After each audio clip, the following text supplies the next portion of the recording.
Hello everyone, this is Dr. Monisha and welcome back to my channel Self Learning. Yes, we are live now. आज हम बात करने वाले हैं ICT की कुछ इम्पॉर्टेंट्स एब्रीविएशंस है होते हैं, कुछ छोटे छोटे से कहना चाहिए फुल फॉर्म शॉर्ट फॉर्म में होते हैं जिनके बारे में जानना ज़रूरी होता है। जो कीज़ होती हैं उनके बारे में जानना ज़रूरी होता है।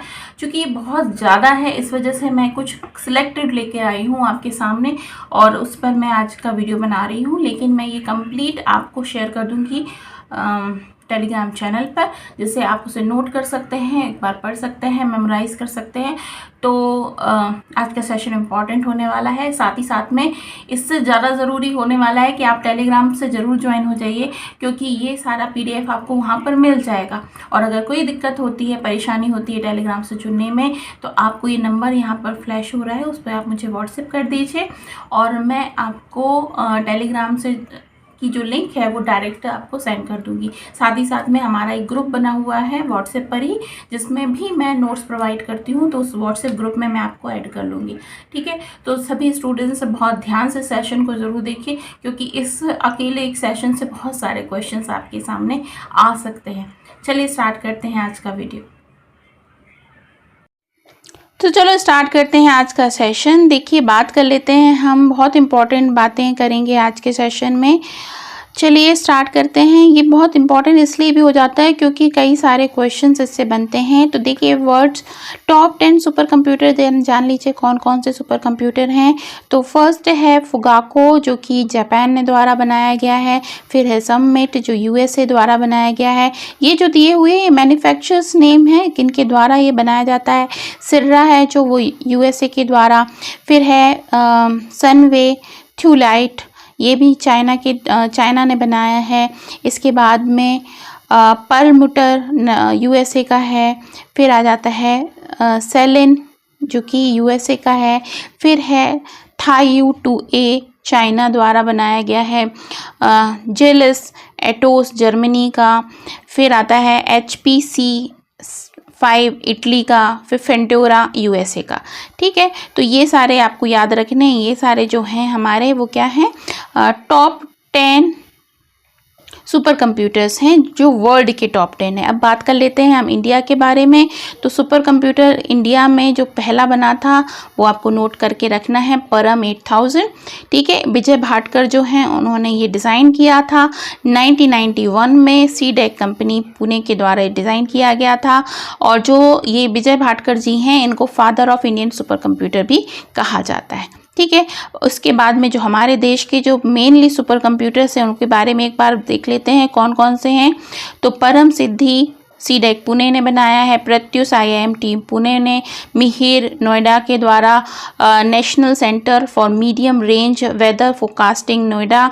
फिर आता है सारस्वत, ये IIC बेंगलोर के द्वारा। फिर आदित्य IIM पुणे के द्वारा। कलर ब्लॉसम TIFR हैदराबाद के द्वारा। परम युवा सेकंड, ये CDEC पुणे के द्वारा बनाया गया है। ठीक है, इसके बाद में परम शिवाय है पुणे द्वारा। फ्लॉसर NAL बेंगलोर के द्वारा। पिपेस अनुराग DRDO हैदराबाद के द्वारा। परम 10000 CDEC पुणे के द्वारा।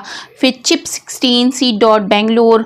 और लास्ट में आता है मैक IIT मुंबई के द्वारा बनाया गया है। तो ये नोट करके रखना, इनको एक बार याद भी आपको करना पड़ेगा, क्योंकि क्वेश्चंस अगर आते हैं तो बन जाना चाहिए। नेटवर्क डिवाइस के बारे में देख लेते हैं। तो पहला है आपका क्या, एडॉप्टर। एडॉप्टर क्या होता है, it is a device that enable a computer to connect with other computer using MAC address. हर किसी कंप्यूटर का एक एड्रेस होता है, उसे मैक एड्रेस कहते हैं। जो कंप्यूटर को कनेक्ट कर लेता है वो उसको कहा जाता है एडॉप्टर। किसके द्वारा, मैक एड्रेस के द्वारा। हब क्या होता है, hub is a device to that split a network connection into the multiple computer. Suppose करते हैं ये मल्टीपल कंप्यूटर्स हैं, इन सभी से जो नेटवर्क्स निकल रहा है वो किसी एक जगह पर जाकर कलेक्ट किया जाता है, उसके बाद फिर इसको स्प्लिट किया जाता है। और ये जो बॉक्स है यही कहलाता है आपका हब। ठीक है, जहाँ पे सारे इकट्ठे होते हैं। फिर आता है स्विच। स्विच का जनरली तो हम नाम लेते हैं किसी को ऑन और ऑफ करने में, बट कंप्यूटर टर्म में switch is a telecommunication device group as one of computer network components. ठीक है, स्विच क्या कहलाता है? टेलीकम्युनिकेशन डिवाइस होता है जो कि एक device group as one of the network component, network का कंपोनेंट एक तरह से माना जाता है। केबल, केबल के बारे में तो हम जानते हैं, a cable is one way of transmission medium which can transmit communication. ठीक है, एक चीज़ से केबल जोड़ी जाती है दूसरे में, तो ये कम्युनिकेशन का एक साधन बन जाती है। फिर आता है रिपीटर।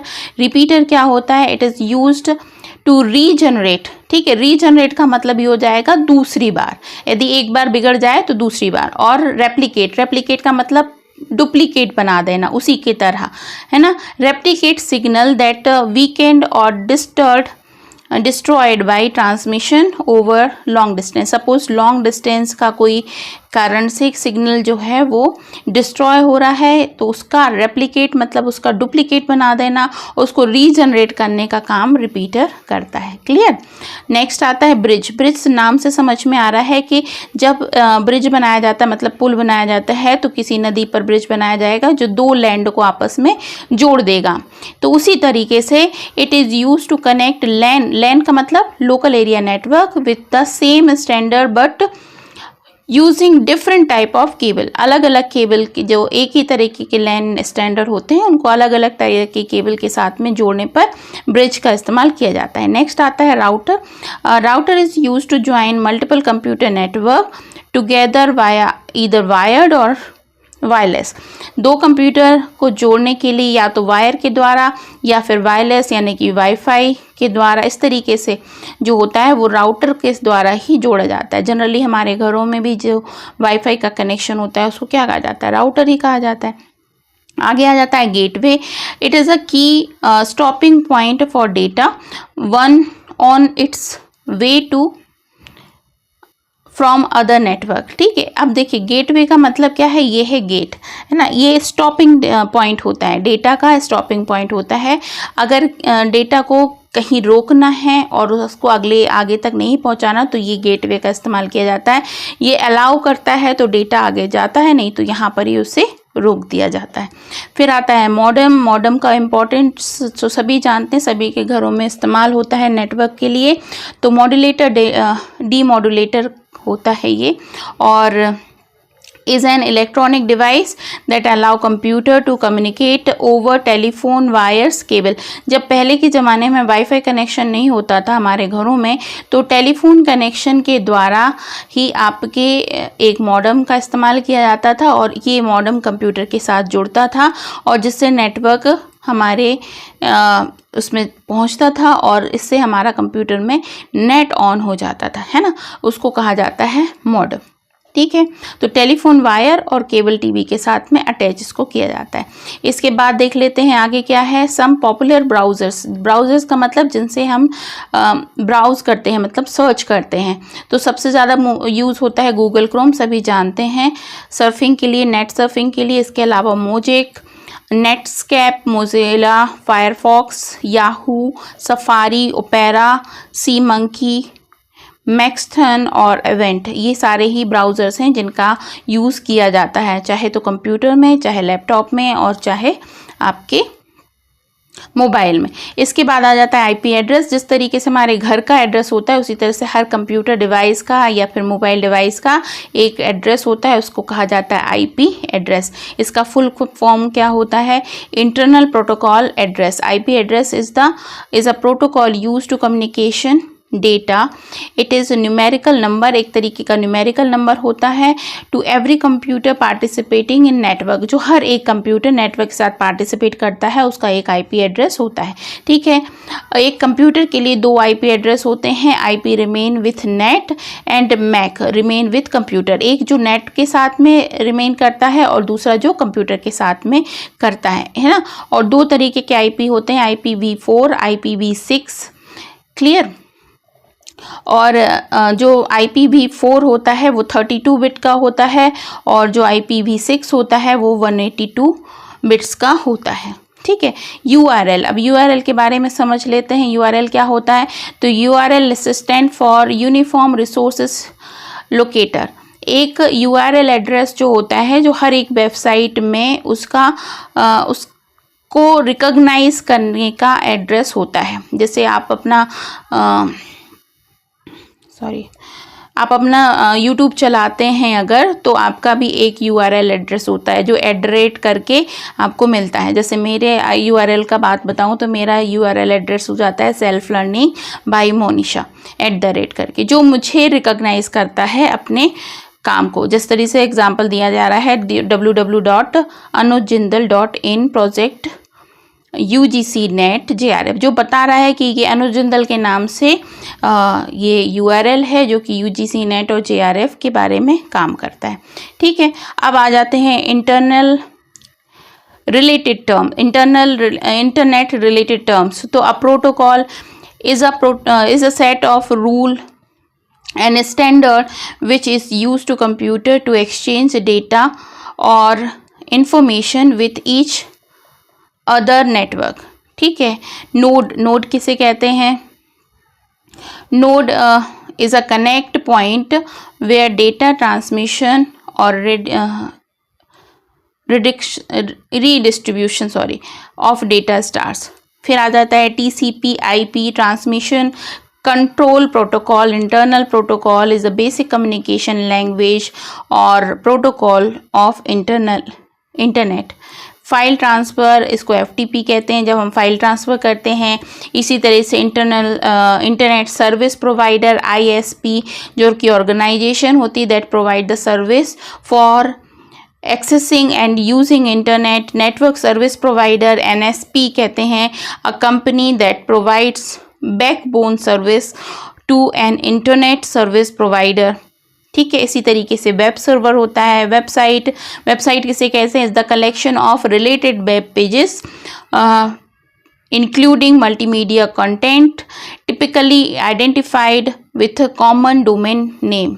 ठीक है, home page is the introductory page of website. हर एक वेबसाइट का इंट्रोडक्टरी मतलब जो इंट्रोडक्शंस उसके होते हैं वो दिखाते हैं। तो होम पेज, जैसे जब आप कोई भी वेबसाइट को खोलते हैं तो आप वहाँ पे जाते हैं ना, तो वापस आने के लिए कहाँ जाते हैं? बैक टू होम पेज, मतलब उसके बारे में जहाँ सारी इन्फॉर्मेशन। हाइपरलिंक किसे कहा जाता है? Hyperlink is the word press और image that you can click on to jump a new document or a new selection within the current document। देखिए, जैसे आपने देखा होगा जब कभी आप इंटरनेट पे कुछ सर्च करते हैं तो कई के सामने नीचे इस तरीके से लाइन बनी रहती है और वो ब्लू में होता है। तो अगर आप उस पर क्लिक करते हैं ना तो आप उस पेज को ओपन कर लेते हैं, तो वो लाइन जो है वो क्या कहलाती है? हाइपरलिंक कहलाती है, जिससे एक नया पेज ओपन हो जाता है। फिर आता है हाइपर टेक्स्ट ट्रांसफ़र प्रोटोकॉल, इसको HTTP कहते हैं। हर वेबसाइट को जब हम खोलते हैं तो हमको ये HTTP लिखा हुआ मिलता है। ये क्या होता है? क्वेश्चन ये पूछा जाता है, वेरी इंपॉर्टेंट है, कई बार ये पूछा गया है, इसको नोट कर लेना। Is an application protocol for distributed collaborative home hypermedia information system. ठीक है, हाइपरमीडिया इंफॉर्मेशन सिस्टम, नोट कर लीजिएगा इसको। अब आ जाता है कई सारे एब्रीविएशन भी मैं बता रही हूँ, जैसे बूट सीक्वेंस है, बफरिंग है, बग है। बग एक तरीके का क्या होता है, जैसे कहना चाहिए गलती नहीं हो जाती है, किसी चीज़ में गलती हो जाती है उसको बग कहा जाता है। एरर जो होता है उसको बग कहा जाता है। फिर आता है बर्निंग, जैसे जब हम फाइल को किसी CD में कॉपी करते हैं तो उसको क्या कहा जाता है? बर्निंग कहा जाता है।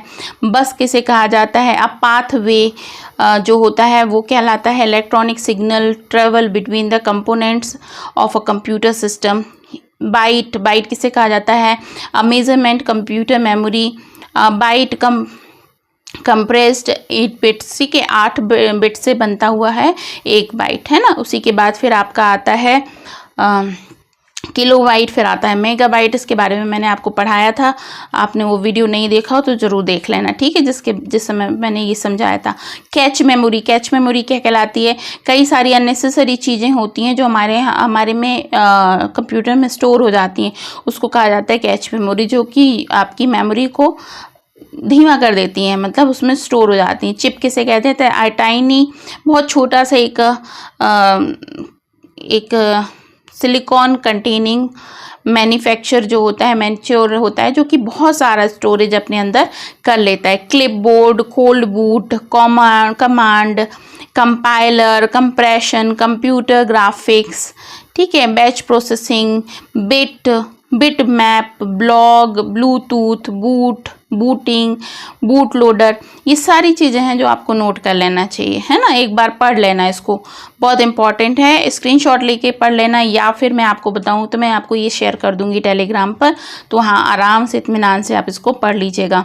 और भी जो होंगे मेरे पास में वो भी मैं शेयर कर दूंगी। अब देखिए इंपॉर्टेंट टर्मिनोलॉजी है एक्सेस टाइम। एक्सेस टाइम का आज क्या कहा जाता है? The amount of time take requested information to be delivered from one device from this is memory, ठीक है। एक्सेस टाइम होता है कितने टाइम में ये हो जाएगा, अपलोड या डाउनलोड जो भी हम करते हैं। एड्रेस बुक क्या हो जाती है? It is use to record the email address. जब हम ईमेल देखते हैं ना तो हमारे एड्रेस सारे बताए जाते हैं कि कहाँ पे कौन कौन से ईमेल्स भेजे गए हैं। एल्गोरिथम, एल्गोरिथम का मतलब क्या होता है? सीक्वेंस में कोई चीज़ काम करना, कि पहले ये होगा, फिर ये होगा, फिर ये होगा, फिर ये होगा। अगर एल्गोरिथम पे काम नहीं होता है तो कंप्यूटर जो है ना वो नंबर्स पकड़ता है, तो वो ये सारी चीज़ें पकड़नी पड़ता है। स्टेप बाय स्टेप, देखो लिखा है ना, step by step procedure to design the solve the problem और अचीव एन ऑब्जेक्टिव। जो आपके गोल्स हैं काम करने के, वो तो अचीव होने के लिए ज़रूरी होता है एल्गोरिथम। फिर आता है एनालॉग कंप्यूटर। एनालॉग और डिजिटल कंप्यूटर के बारे में मैंने आपको बताया था। Computer that operate one on data which is the form of continuous variable physical quantities, ठीक है। एंकर किसे कहा जाता है? It is a coding system which is use to create web page. Web page को क्रिएट करने के लिए एंकर का इस्तेमाल किया जाता है। एंड्रॉयड, सभी लोग जानते हैं एंड्रॉयड फ़ोन हमारे पास में है। Apache is the most popular web server software, एक तरीका का सॉफ्टवेयर है। It's run mainly with a Unix system. Application software, it is designed to platform some specific applications such as payroll, word processing, graphics. फिर आता है archive. Archive क्या होता है? Archive are the stored messages or file which are not immediately needed but also not completely discarded, है ना। कई सारी चीज़ें आर्चीव में सेव हो जाती हैं, जिससे उस समय तो नहीं ज़रूरी है लेकिन बाद में उसकी ज़रूरत पड़ सकती है। Assemble a program that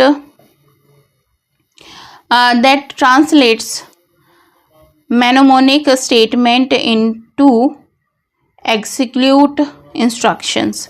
bandwidth the minimum amount of data can travel in the communication path in a given time measured in bit per second, ठीक है। तो ये था आज का सेशन जिसमें मैंने ये बात करी। आई होप कि आपको समझ में आया होगा, इन्फॉर्मेटिव लगा होगा। अगर लगा है तो प्लीज़ लाइक ज़रूर करना, और ये इन्फॉर्मेशन आपको सारी मिल जाएगी टेलीग्राम पर, तो टेलीग्राम से ज़रूर ज्वाइन हो जाइए। टेलीग्राम चैनल की लिंक आपको डिस्क्रिप्शन बॉक्स में मिल जाएगी। नहीं मिलती है अगर तो आप मुझे मैसेज ज़रूर कर देना, मैं आपको डायरेक्टली आपको लिंक सेंड कर दूँगी। क्योंकि अब बहुत कम समय है जून के एग्ज़ाम को देखते हुए, तो आप सभी स्टूडेंट्स लगकर अपनी तैयारी करना स्टार्ट कर दीजिए। अगर मेरे पार्ट से कुछ भी आपको रिक्वायरमेंट है तो आप मुझसे कमेंट सेक्शन में पूछ सकते हैं, मैं आपकी पूरी मदद करने की कोशिश करूंगी जितना भी मुझसे हो पाता है, ठीक है। तो इस सेशन को यहीं पर फिनिश करते हैं। रात को 9 बजे हम फिर से मिलते हैं एजुकेशन सेशन के लिए। जो भी स्टूडेंट्स एजुकेशन भी पढ़ते हैं उनको मैं बता दूँ कि आज लर्निंग थ्योरी से संबंधित जो MCQs हैं उस पर हम चर्चा करेंगे, तो बहुत इंपॉर्टेंट होने वाला है सेशन, तो ज़रूर देखिएगा। चलिए करते हैं सेशन को यहीं पर एंड। फिर मिलते हैं, तब तक के लिए अपना बहुत ख्याल रखिए, पढ़ाई करती रहिए। मेरी तरफ से सभी को all the best and get success. Bye bye.